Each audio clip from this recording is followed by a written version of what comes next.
Hey, what's going on, guys? Here's your quick stimulus check update for today, May the 17th.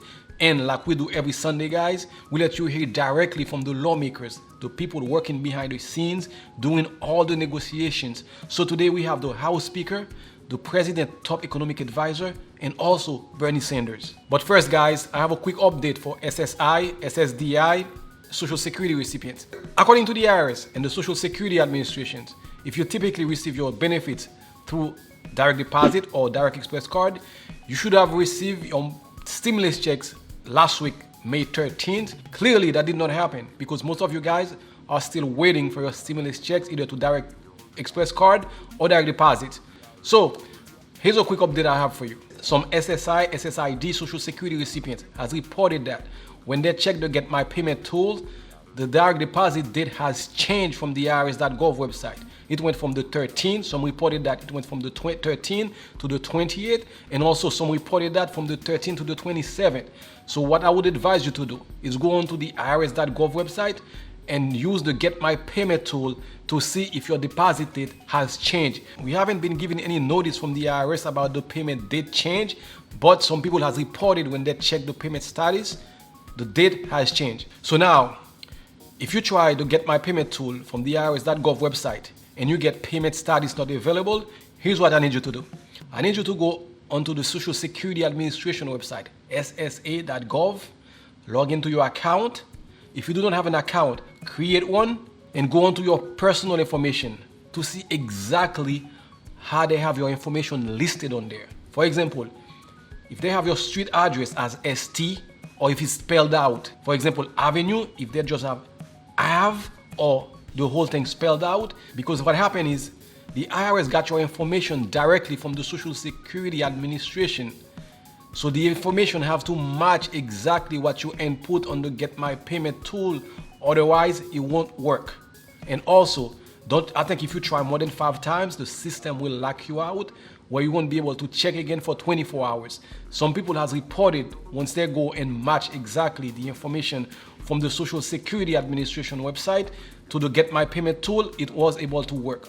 So try this, guys. I'm hoping it works for you guys. Some people also reported that when you enter that information in all caps, it actually works better. So hopefully this works for you. You get an actual date when you can expect to get your stimulus check either to your direct deposit or direct express card. I'm sorry, guys, you haven't received your check yet, but that was the date provided by the IRS and the Social Security Administration, the 13th of last week. And for VAs, as of today, we still did not get a specific date, but they did say mid-May. This is the 3rd week of May, so I'm expecting you guys to also get your stimulus checks this week. Has there been any Republican response, any counter offer or opening to begin negotiations since you passed this bill, which the White House says has no chance of becoming law? That isn't so.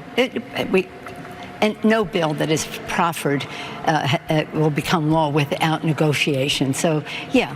But again, with the other bills, we had 4 bills, all bipartisan. The bill that Leader McConnell put forth, the CARES 1, was his offer. Nobody said doesn't have a chance because he just put it forth. Mm-hmm. The interim PPP bill was his offer. Has he reached out to you? Well, we just passed the bill with a matter of hours ago, but I do have confidence.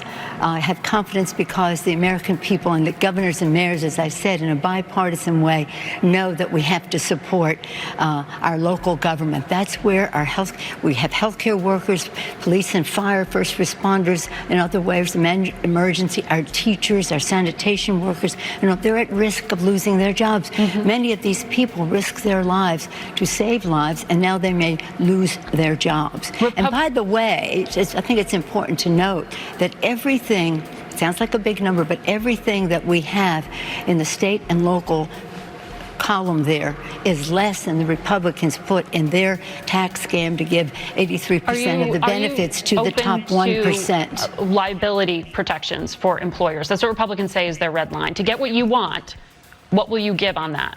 Well, we have no red lines, but the fact is the best protection for our workers and for their employers is to follow very good OSHA mandatory guidelines, and we have that in our bill.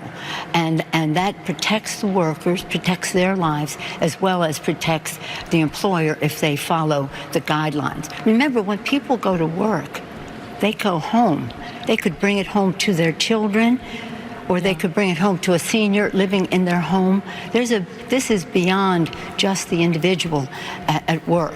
The House passed that $3 trillion, the next stimulus package, on Friday. Is that a basis for negotiation? Is the president prepared to sign another relief package? So Nancy Pelosi basically lost me with that package when she has $1,200 checks for illegal immigrants, and it just goes downhill from there. What we have to do, George, is basically go with the fiscal and monetary stimulus that we've been going through. We've got a lot coursing through the system now. We may need more, and I'm going to let others above my pay grade negotiate that. What I'm focused Chairman on, Powell says we do need more. Well, what I'm focused on, George, and this is the real key to success, is going to be the structural adjustments we're going to have to make. For every service sector job we might lose as we adjust to this China virus, we're going to have to replace that with manufacturing By jobs. the House on Friday. It's the basis for negotiations with the Senate. We've heard those Senate Republican leaders don't seem to be in any rush to pass anything. If this came to the Senate floor, would you vote for it? I would vote for a very substantive piece of legislation, and it really amazes me. Mr. Navarro talks about how the Republican Party is worried about the working class of this country. Well, you know what, Mr. Navarro? In the last 2 months, 35 million people have lost their jobs. There are millions of people today who are hungry in America. They don't have any food in their cupboards. There are people today who cannot afford to go to a doctor even when they have coronavirus symptoms. There are elderly people who are sitting home alone, who are scared to death about the future. If you're concerned about the working class of this country, understand the extraordinary suffering, unprecedented, that is now taking place. Demand that Congress act. Now, I think what Pelosi did in the House, it is significant, it is important. I have some disagreements with it, and I want to see the Senate improve upon it. Among other things, I happen to believe that we should go in the direction of a paycheck security process similar to what has been done in Europe, which says to every worker in America, you will continue to receive your paycheck and the other benefits which you had when you were on the job. And when this crisis is over, hopefully sooner than later, you're just going to go back. So this week, guys, we're going to see a lot of back and forth between the White House, the Senate. I'm just hoping that these people, they stop playing games with 36 million people unemployed and counting, and help people out. A lot of people are really in need right now. As always, guys, we'll keep our eyes open and keep you updated as quickly as we can. If this is your first time here, my name is Paul with Sunset Realty, and I'd love to have you as a subscriber, so please subscribe so you don't miss any of my next videos. I'll see you in the next update. Thanks.